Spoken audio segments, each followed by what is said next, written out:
My daughter, who's a sophomore in high school, has kind of been, or was kind of sliding, and you could see it. And her mom and I were trying like crazy to get some help for her. We tried a couple of counselors. She didn't click with the counselor, either one of them. And you could see her just withdrawing and becoming more and more depressed. She would just go and hole up in her room. Her attitude changed. She started gaining weight. You know, they were sleeping all the time. So we recognized there were some signs that something was wrong. And this continued to snowball and progress. Her situation kept getting darker and darker and darker, to where she finally made comments at school. So we took her to Mercy. They evaluated her, identified her as a serious threat, and she was hospitalized for about 10 days. We finally found a counselor that she connects with and she clicks with. And there has been a good turnaround with her in terms of how she feels, how she is responding to things. Her attitude is better, her self-image is better.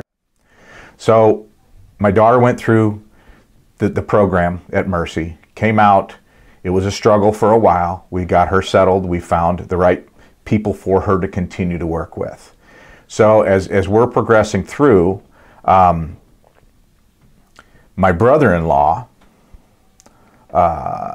who I met my wife through, I worked with him when I was still in college. I was working at Schnucks and I met my wife through him. So he and I were relatively close.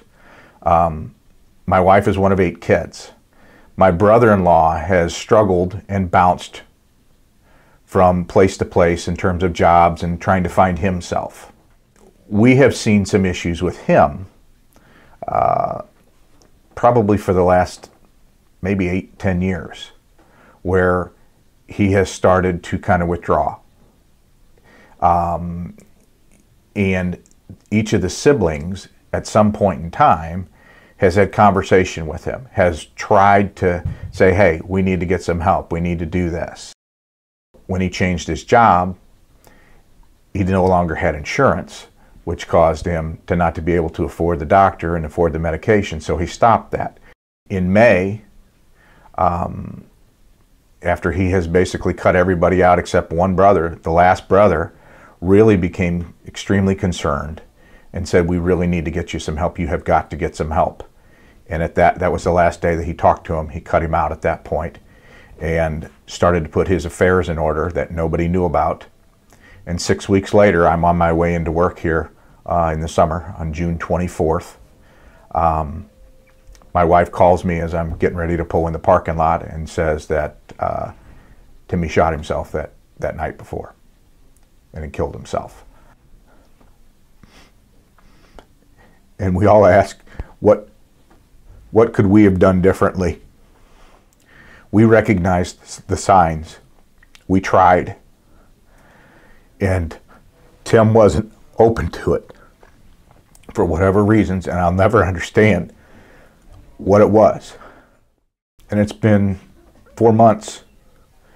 And some things have gotten easier, but other things haven't. It strikes anybody, you know, on the surface. If you didn't know Tim, you wouldn't have had any clue that he was struggling with this. And for a lot of people, that's how it is. We have got to find a way to deal with this, and people don't like to talk about it. Nobody wants to talk about suicide, and it is a problem. It's a mental health issue. It needs to be talked about. If you recognize this, you see this going on with your friends and your family members, you have got to talk to somebody. You have got to speak up about this. It's a lot more prevalent than people think it is.